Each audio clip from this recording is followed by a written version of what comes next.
this is Dodger, and you are watching my show. A couple of updates. Update number 1 is that K-Wing and I finally were able to do our Aladdin review. So it's the Aladdin game for the SNES. It's up on his channel. I will link you guys. I'll put it in annotation, and for those of you who can't click annotations because you're on your phones, you can go ahead and look at the description, and there will be a link there. But we had a lot of fun making it, so definitely check it out and show him some love because he works very hard. And it was going to be going up earlier than this, but he was hit with a hurricane, so definitely deserves some high fives after all of that nonsense. Second update is that some of the merch that I've been hoping to put in my store is going to be in there pretty soon, including the You're My Favorite shirt that you guys voted on. So I will remind you guys of that once they're actually up. But it's super exciting for me, so I just wanted to mention it even though there's nothing that you guys can do about it. I'm jacked about it. It's not a big deal. So there's been a lot of buzz on the internet about Dragon Quest X. Everybody is super excited about it. What we do know is that it's going to be out on the Wii and also the Wii U, so that's pretty exciting. It's also an MMO, but the thing that everybody keeps being concerned about is, what if I have no way to be online?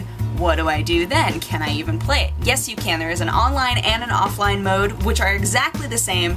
The only difference is that in the online mode, your entire party can be comprised of you and your friends, or however you would like to do it.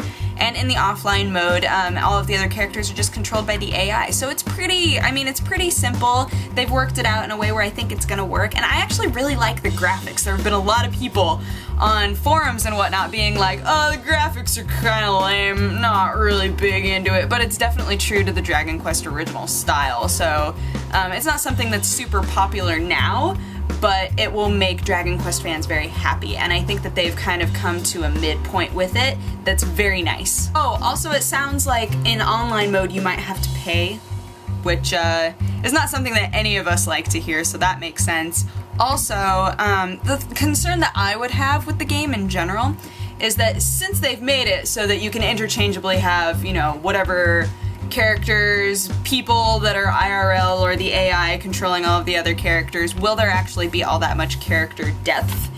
And how will the story play out and all of that sort of stuff? I'm curious to see whether or not they're able to take that to the level that I know they would want to, or if they're going to have to kind of make it a bit more shallow so that people can really feel like they are those characters. I burped at the end there. Super attractive. So Metal Gear Solid Peace Walker, the HD version, is going to be able to support 4-player online co-op. Some people were concerned that in the HD version the multiplayer was going to have to be stripped out. It turns out that that's not the case at all. You'll be able to play online with 3 other people, and it'll all be in HD. It'll all be super pretty and in 60 frames per second. Anybody who's interested in that HD collection, it has Peace Walker and Substance and Subsistence. So if you want those 3 games in 60 frames per second, excellent HD action, then you can go ahead and grab those. Anyone who wants Persona 2 Innocent Sin on the PSP, it has a release date now of September 20th. You can pre-order the game for $40 right now, and if you pre-order it on GameStop or on Amazon, you'll get a 10-track CD. Apparently this is the new thing. If you order the special version of the game or the pre-ordered version of the game, then you get a cool little CD with some of the NEWZ acts on it. Although to be fair, we're coming into a time where a lot of the music is being composed by very excellent composers, or people who have a name to them in terms of like, oh, I really loved the music in that game, oh, and he's also doing the music in this game as well. I'm really excited about that. It's not always a reason for somebody to buy a game, obviously, because the music is ambient, but it's not something that affects the way that the game plays or the way that the game looks. It's just, it's the fondant on top of the cake that you're really excited to eat. Throw away that metaphor, it made no sense. You guys know what I mean.